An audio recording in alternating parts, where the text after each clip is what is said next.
Muy buenas tardes.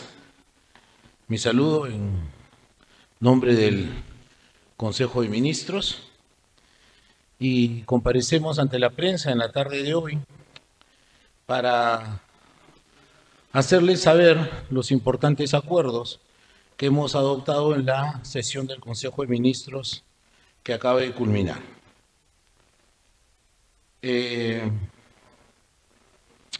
día de ayer, el que habla hizo un pronunciamiento directamente vinculado con una preocupación que teníamos respecto de el que he calificado como un ruido político desestabilizador que está afectando uno de los pilares con los cuales este Consejo de Ministros va a desarrollar sus actividades próximamente. El día 3 de abril vamos a presentarnos en el Congreso para el acto de investidura y solicitar el voto de confianza. En esa oportunidad vamos a explicar la política general del gobierno, que como he dicho ya en repetidas ocasiones tiene dos ejes fundamentales. Primero, el crecimiento económico y en segundo lugar, la seguridad ciudadana. No obstante, este ruido al que me he referido complica precisamente este camino hacia el crecimiento económico que viene impulsando desde nuestro Ministerio de Economía y Finanzas el ministro José Arista. Por ello, estimamos pertinente que la noche de ayer se produzca este pronunciamiento que no hace sino contener el reflejo de la preocupación que al respecto tiene este presidente del Consejo de Ministros y cuando no el gabinete. Hoy día me acompañan para tratar asuntos específicos de su sector el titular de Economía, quien nos hará saber las últimas noticias sobre proyectos de inversiones. Allí tenemos buenas noticias, adjudicaciones que se acaban de producir por cantidades significativamente importantes. También me acompaña el señor ministro de Comercio Exterior y Turismo, quien nos va a exponer sobre la proyección del turismo para la Semana Santa y su impacto en la economía. Y también contamos con la presencia de la señora ministra de la Producción, quien nos va a informar sobre las acciones del sector que ella dirige en Semana Santa, toda vez que resultan ser los recursos hidrobiológicos los principales protagonistas de la mesa peruana en estas fiestas. Las lluvias en el norte y en el sur continúan. Es cierto que van reduciendo su intensidad, sin embargo, han causado daños importantes. Esta es la razón por la que el Consejo de Ministros ha tomado la decisión, en apoyo de nuestros compatriotas que han sido afectados, declarar el estado de emergencia en 70 distritos más, en 16 departamentos. El detalle es Amazonas, Ancash, Apurímac, Arequipa, Ayacucho, Cajamarca, Cusco, Huancavelica, Huánuco, Ica, Junín, Lima, Madre de Dios, Puno, Tacna, Ucayali. Repito, son 70 distritos en 16 departamentos. Con esta medida, lo que nosotros pretendemos es poder brindar facilidades para que empiecen a entrar en operaciones maquinaria línea amarilla y que se realicen los trabajos de limpieza y de rehabilitación de vías. De la misma manera, lo que se pretende es llevar recursos agrarios a aquellos compatriotas agricultores que se hayan visto afectados, entre otras acciones, por supuesto. El mensaje a todos los conciudadanos de estos distritos es que ellos no están solos, que desde el gobierno central, a través de los ministerios competentes, estamos comprometidos a brindarles la ayuda que requieran. INDECI, por supuesto, se pone en pie y se hace presente para estar junto a los gobiernos regionales, dándoles todo el soporte que necesiten. Otro punto importante que quiero referir es la aprobación del Reglamento de Organización y Funciones en su primera sección del denominado OEDI. Este es un organismo especializado para el desarrollo de infraestructura. Con este instrumento de gestión lo que se pretende es ir dotando del cuerpo normativo que requiere este organismo a efectos de que pueda constituirse en el elemento impulsor de lo que son de lo que serán los estudios de inversión, preinversión, etcétera. Se van a realizar desde este organismo los expedientes técnicos y se brindará asistencia y capacitación a los gobiernos regionales y locales.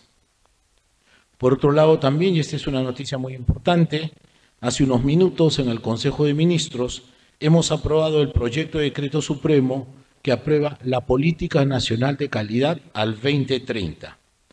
El gobierno está comprometido con los ciudadanos y, por supuesto, comprometido con la calidad de los servicios y bienes que estos reciben. De allí la necesidad de que se apruebe esta Política Nacional de Calidad al 2030, pensando además en el futuro próximo. ¿Qué es lo que nosotros aspiramos lograr por medio de este decreto supremo? Que se mejoren los estándares de calidad de los productos y servicios que se brindan desde el sector público y las empresas. Vamos a fomentar, como corresponde, la adopción por parte de las entidades públicas, pero también de las empresas, de instrumentos y prácticas que permitan elevar la calidad de sus bienes o sus servicios en beneficio de todos los peruanos. Si ustedes me permiten, quiero pronunciarme sobre una descabellada solicitud de excarcelación de los delincuentes terroristas Osman Morote y de la delincuente terrorista Margot Liendo. Aunque parezca increíble, estos delincuentes terroristas que tanto daño le han hecho al Perú, cuyas acciones y órdenes han significado la muerte de miles de peruanas y de peruanos y han causado millones de dólares en pérdidas al Perú, han pretendido, a pesar de su condición de cabecillas de la organización terrorista Sendero Luminoso, han pretendido presentar solicitudes de excarcelación a efectos de que se les libere de las condenas a cadena perpetua que se les han impuesto. Nosotros somos absolutamente respetuosos de las decisiones de los órganos jurisdiccionales.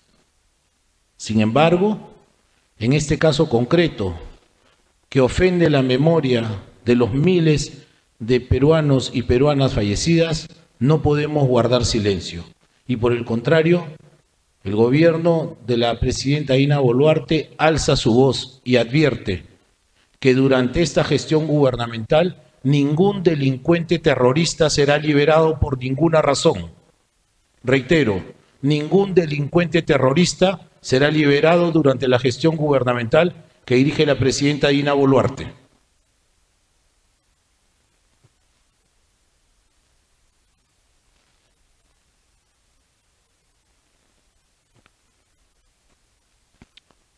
Otro de los puntos a los que me quiero referir es a la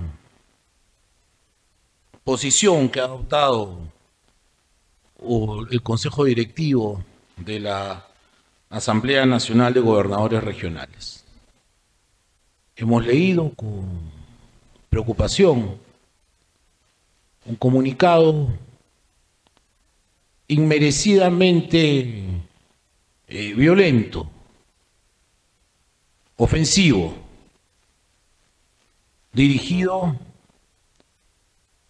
al gobierno y que va en contra de los esfuerzos de gobernabilidad que se están llevando adelante. En un acto que consideramos impropio y cuando no ligero, hemos leído con sorpresa el contenido de un pronunciamiento que estamos seguros no representa a la totalidad de los gobiernos regionales.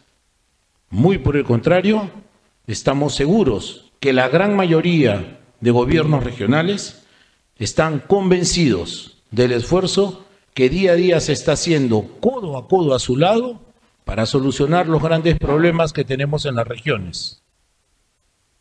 El esfuerzo gubernamental que se está haciendo de manera multisectorial tiene como propósito fundamental acortar las brechas en beneficio de los ciudadanos que menos tienen. No obstante lo expresado, confiamos que del diálogo abierto, franco y transparente al que siempre hemos invitado a las fuerzas políticas, ha de permitir que aquellos gobernadores regionales que hayan suscrito este pronunciamiento que firma el Consejo Directivo de la ANGR puedan finalmente, como consecuencia de este diálogo, conseguir que las diferencias o inquietudes puedan ser resueltas en un plano, reitero, de diálogo transparente, franco y abierto. Dicho lo anterior, pido por favor a la prensa que me permita dar pase al titular de Economía y Finanzas para que él sea quien nos detalle sobre la reciente adjudicación del desarrollo del proyecto del nuevo terminal portuario San Juan de Marcona y otros proyectos de inversión que lo considere pertinente. Señor Ministro. Gracias, señor Premier. Muchísimas gracias y buenas tardes con todos ustedes. Sí, el puerto de Marcona se adjudicó el día viernes a un consorcio San Juan de Marcona, se llama el consorcio, básicamente está liderado por una empresa china.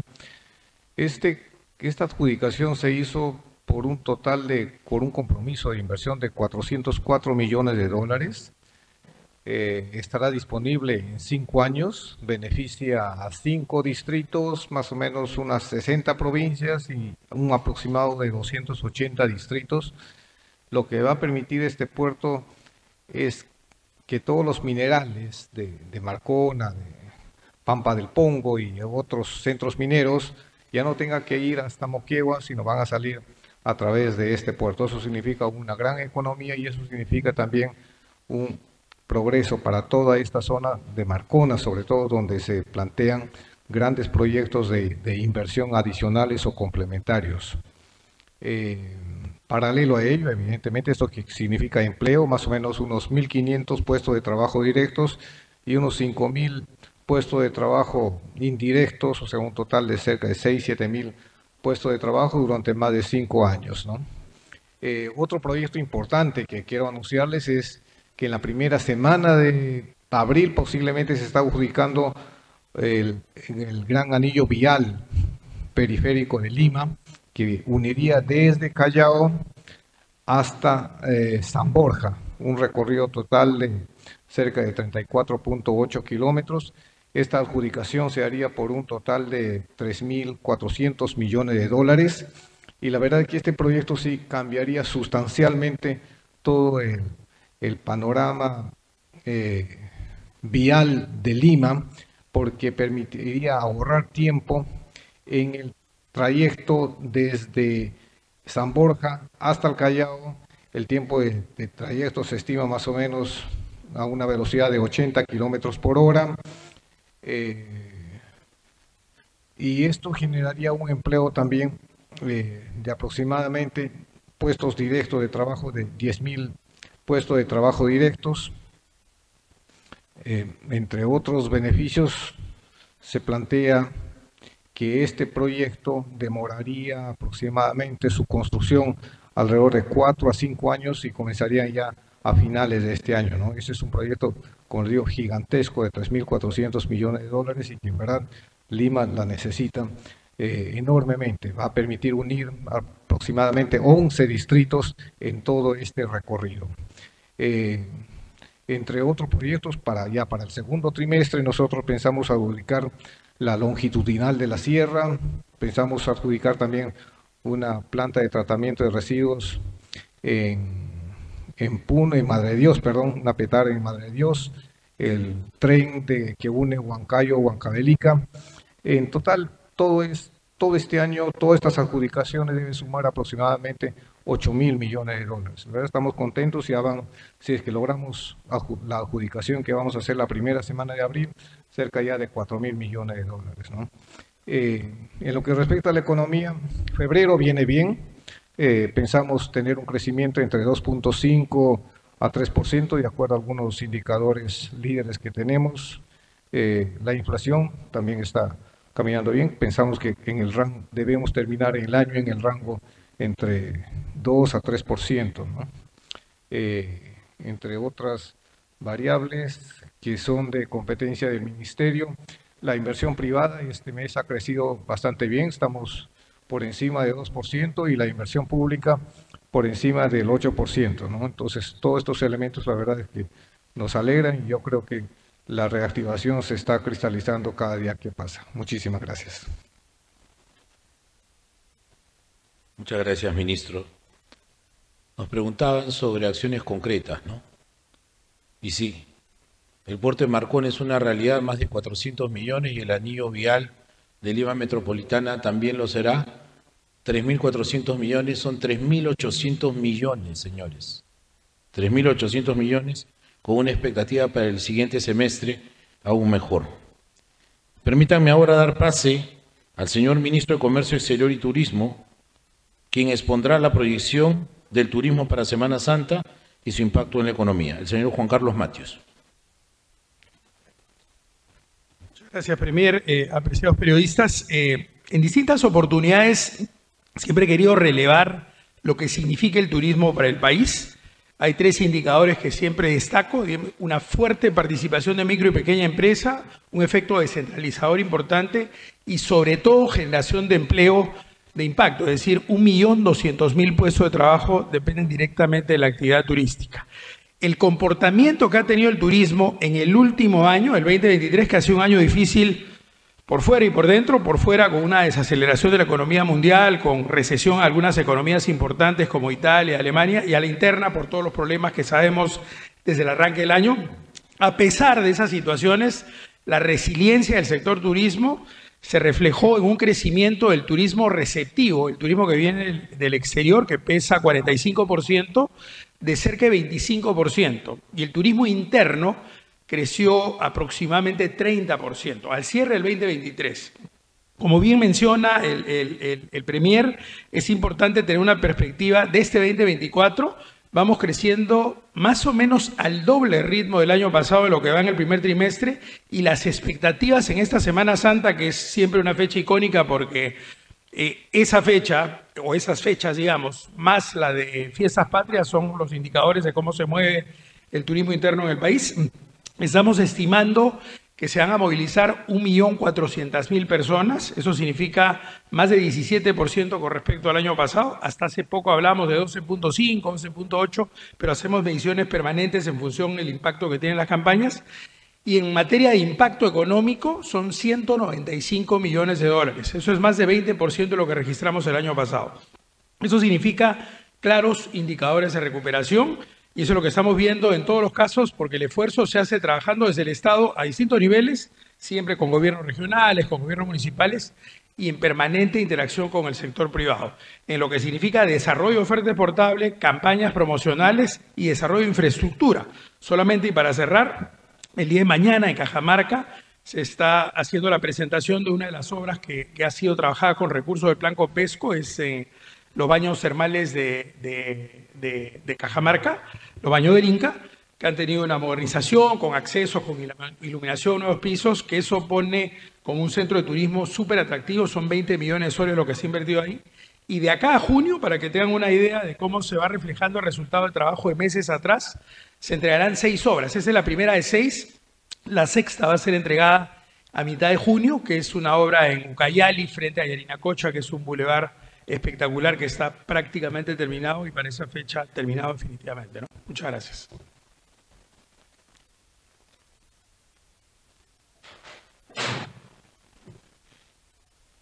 Más de 195 millones va a significar el impulso que el Ministerio de Comercio y Turismo le va a inyectar al país en esta Semana Santa.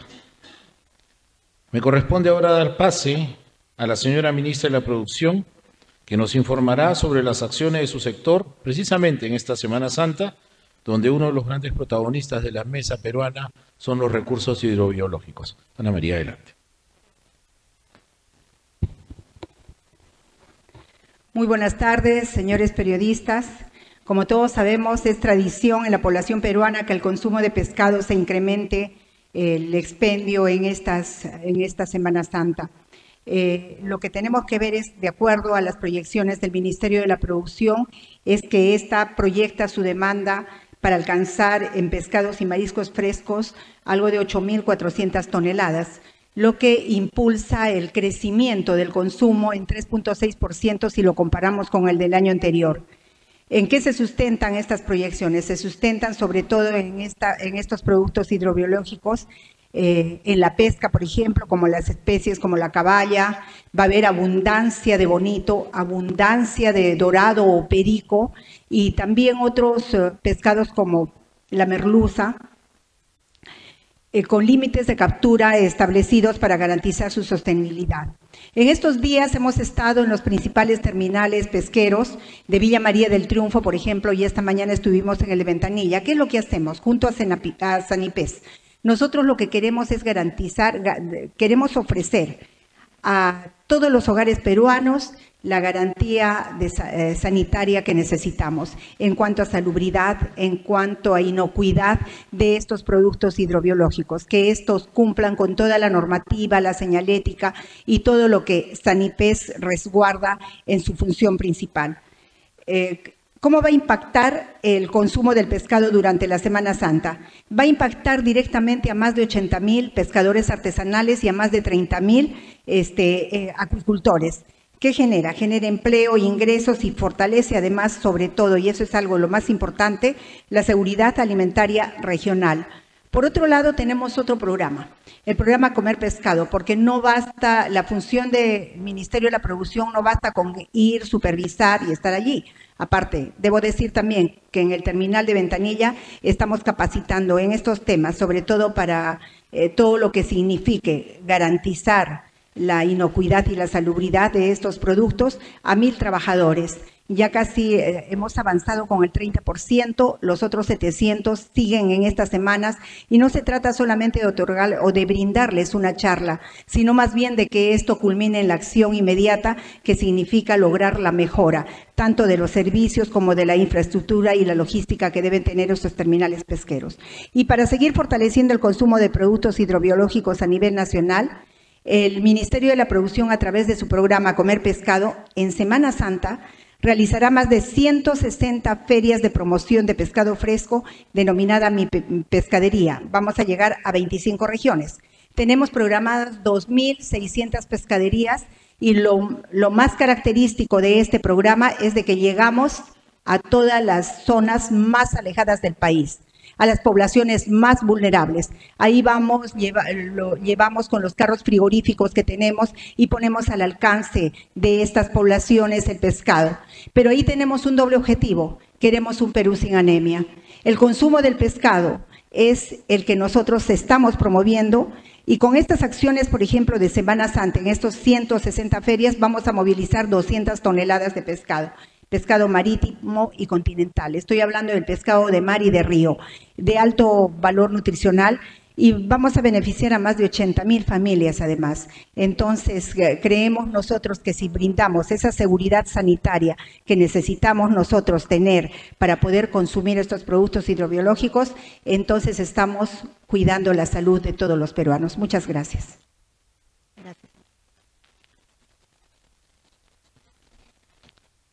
Señores periodistas, han escuchado ustedes a 3 ministros de Estado haciéndonos saber cuáles son los logros que a la fecha se vienen alcanzando de manera puntual, muy precisa.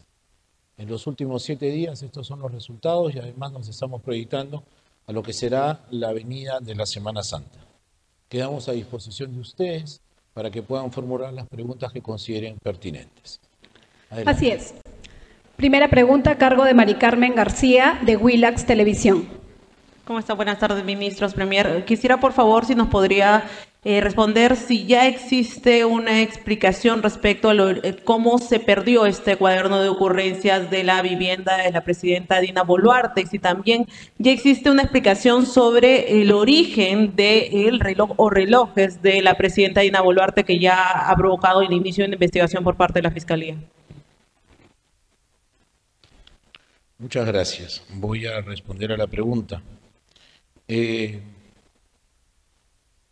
Cuando hablamos de este cuaderno de ocurrencias domiciliaria, estamos hablando de un cuaderno donde, en mi opinión, indebidamente se registraba quién entraba, quién salía, a qué hora entraba y a qué hora salía del domicilio de la señora presidenta. He tenido información, y esto lo pongo por favor entre comillas, con cargo a revisarlo, que este habría sido un método que el felón Pedro Castillo introdujo en su gabinete para seguir, supongo yo, arreglar a sus ministros. Me imagino que desconfiaba de todos, no puedo asegurar que así sea, pero en todo caso la información de que se haya dispuesto llevar estos cuadernos en los domicilios habría provenido de ese estado, de ese momento. Nosotros, por supuesto, enterados de esta irregular práctica, porque como ustedes comprenderán, resulta por lo menos incómodo, perturbador, que alguien esté tomando noticia de quién entra, a qué hora entra, de quién sale y a qué hora sale de tu domicilio, toda vez que entiendo yo son espacios privados, ¿correcto? El modo y circunstancias en que esto ha ocurrido sigue siendo objeto de investigación por parte de la Inspectoría General de la Policía Nacional, toda vez que los miembros de seguridad del Estado dependen de la Policía Nacional y es en la Inspectoría General de esta institución donde se están realizando las investigaciones.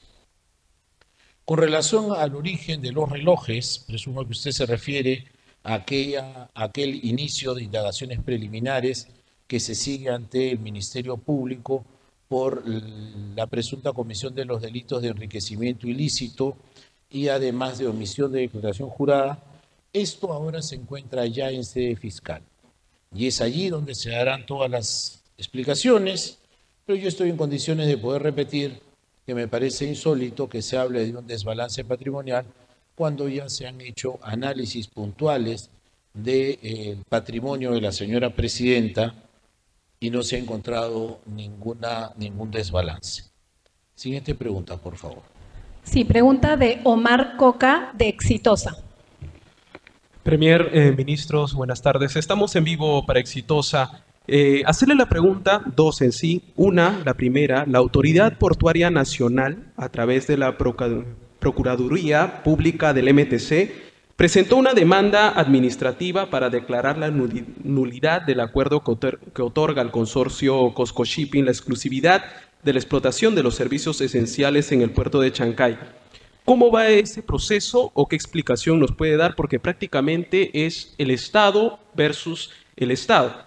Ahora, otra pregunta, sí, Premier, es que debido a la falta de transparencia en sí del gobierno sobre los relojes, la Asociación de Gobernadores Regionales ha emitido el comunicado que usted ha mencionado y donde demuestran su rechazo a posibles actos ilegales que manchen la gobernabilidad del país.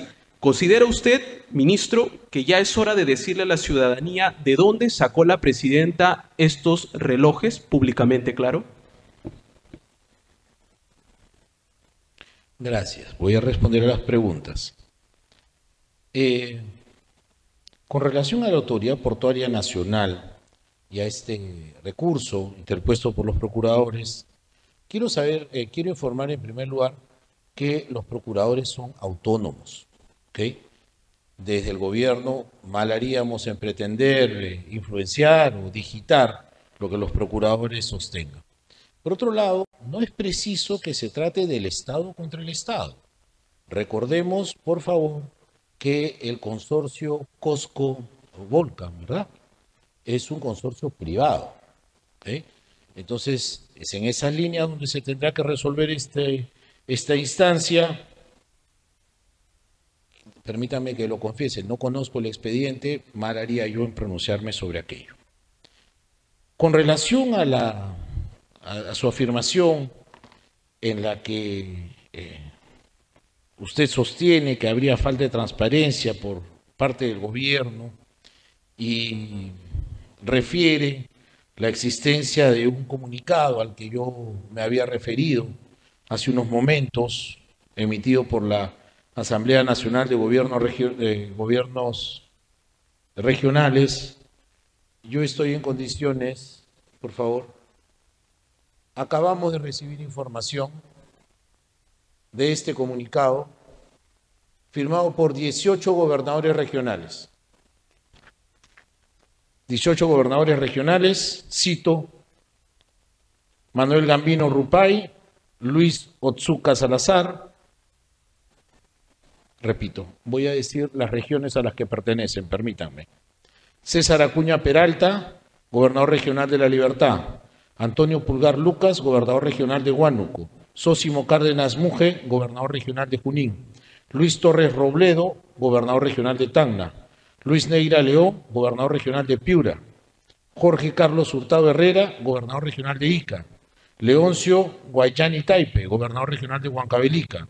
Juan Luis Chombo Heredia, gobernador regional de Pasco. Gilia Ninfa Gutiérrez Ayala, gobernador regional de Moquegua. Manuel Gambino Rupay, gobernador regional de Ucayali. Luis Otsuka Salazar, gobernador regional de Madre de Dios. Percy Godoy Medina, gobernador regional de Apurímac. Segismundo Cruces Ordinola, gobernador regional de Tumbes. Ciro Castillo Rojo, gobernador regional del Callao. Jorge Pérez Flores, gobernador regional de Lambayeque. Rafael López Aliaga, Municipalidad Metropolitana de Lima. Walter Grundel Jiménez, gobernador regional de San Martín. Rosa Vázquez Cuadrado, Lima Provincias. Los gobernadores que he mencionado, en un comunicado que ya se ha hecho público, dicen lo siguiente: el Consejo Directivo de la Asamblea Nacional de Gobiernos Regionales no puede arrogarse la representatividad del total de los gobiernos regionales al emitir pronunciamientos que no han merecido el consenso de las autoridades que los representan. Creo yo que con esto doy respuesta a su pregunta. Siguiente pregunta, por favor. Última pregunta a cargo de Juan Carlos Portilla, de Latina Televisión. Bien, ¿cómo está? Buenas tardes. Usted ha señalado que este cuaderno de ocurrencias en relación al domicilio de la presidenta Dina Boluarte es una práctica irregular, entiendo, que no debería estar refrendada, pero pareciera que es una costumbre policial suscribir o por lo menos dejar constancia de quién visita a un funcionario, siendo que esa vivienda en todo caso está resguardada por efectivos de la Policía Nacional. Y esto lo traigo a colación en el sentido de que, por ejemplo, el presidente Castillo se reunía en Zarratea, era su domicilio, decía él, con personas, y se le exigió a él que dijera con quiénes se había reunido en Zarratea. No es lo mismo, de repente, por un tema de transparencia, que se conozca, si bien ese cuaderno no es público, que se conozca con quién se reúne la presidenta en su domicilio. O sea, no estamos hablando de un funcionario de tercer nivel, estamos hablando de la presidenta de la República. Y si me permite solo un acápite, el Congreso ha aprobado el retiro de las 4 UITs de los fondos de AFP, de repente el ministro de Economía pudiera dar una respuesta sobre eso. Y también un apunte para el ministro de Economía, si se ha retrocedido en el tema de las municipalidades con las cajas municipales. ¿Esto se ha debido a qué? ¿A una reunión, a una presión? Si pudiera absolvernos esas inquietudes, muy amable. A ver, si me permite, de la manera más respetuosa. Me parece inaceptable que nos comparen con el gobierno golpista anterior y, en segundo lugar, que se pueda hacer una asociación de los ilícitos que todos sabemos se producían en la Casa de Zarratea con los que, con las acciones normales y familiares que se pueden realizar en los domicilios de la presidenta, del que hablo de los ministros. Todos recordamos con por lo menos estupor lo que veíamos que ocurría en Zarratea. Este no es el caso en este gobierno y en este gabinete no tenemos ninguna denuncia por corrupción, ni siquiera indicios. No tengo que decirlos. Ustedes son los primeros fiscalizadores. No ustedes quizá, porque ustedes tienen sede aquí, pero vuestros colegas están permanentemente en todas partes, inclusive por nuestros domicilios, en el domicilio de la señora presidenta, y si hubiesen advertido alguna irregularidad, estoy seguro que nos las dirían. Son casas de familias honorables, y donde lo que hacemos es desarrollar vida privada. Por eso es que nosotros hemos pedido el respeto a este espacio privado. Nuestras comparecencias son como funcionarios públicos y lo hacemos aquí. Con relación a lo que recientemente ha aprobado la Comisión del Congreso respecto a la liberación de las 4 UITs y la pregunta sobre las cajas, si usted me permite, voy a dejar a nuestro ministro de Economía para que las resuelva. Con ello concluimos. Gracias. Gracias, Premier. Sí, respecto a la aprobación del retiro de las 4 UITs, tengo entendido que recién se ha aprobado en la Comisión de Economía. Se evaluará con ellos todas las potenciales consecuencias que podría tener este acuerdo, ¿no? esta decisión o esta votación, ¿no? No podría adelantarle ahorita qué acciones se va a tomar, porque en todo caso la decisión no está en manos del Ejecutivo, sino está en manos del Legislativo, ¿no? En segundo lugar, respecto a al artículo referido al retiro o a la capitalización del 100% de las utilidades, creo que eran 4 o 5 cajas. Lo que ha pasado ahí es lo siguiente: nos hemos reunido con cada uno de los alcaldes y con cada uno de los representantes de las cajas para ver la solidez de estas cajas, ¿no? Nuestro diagnóstico inicial era de que se puede venir un año complicado y el año pasado no fue tan bueno, entonces lo que queríamos era darle mayor solidez al sistema financiero, sobre todo a estas empresas, ¿no?, que captan ahorro del público. Y lo que se ha analizado con ellos era, en primer lugar, la demanda. Muchos alcaldes nos decían, pero ya tenemos presupuestado algunas obras. Y fuimos a las cajas y hemos visto que en las cajas, efectivamente, yo creo que están bien protegidas, están bien cuidadas, tenían espacio todavía para seguir avanzando y no era muy urgente la capitalización del 50% de sus utilidades. Por eso pues, se acordó al final dejarle libre, tal como estaba la norma anteriormente, dejarle libre disponibilidad el 50% de las utilidades auditadas y capitalizar el 50% del restante, ¿no?, de las utilidades, obviamente. Y es esa la decisión y todos tranquilos. Muchísimas gracias. Muchísimas gracias. Hemos terminado. Gracias. Muy bien, Permiso. señores periodistas, la conferencia ha concluido.